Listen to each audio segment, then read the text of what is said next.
7 works. These are the elevators at 55 City Center Drive in Mississauga. Lobby. Sorry. Back in the day, only a certain people did that. It's hard. And so why would you think that those students wanted to experience, right? Yeah. So it didn't go. Well, no. How long ago was this?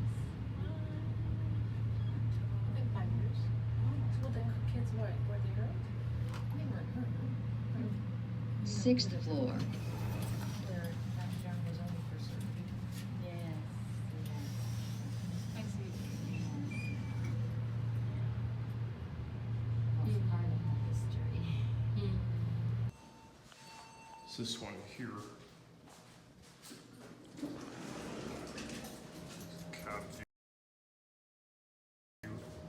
It's a beautiful elevator.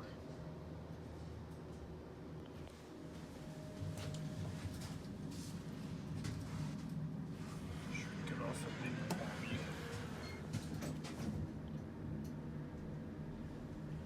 Actually, you want to go back to basement because that's where we got on.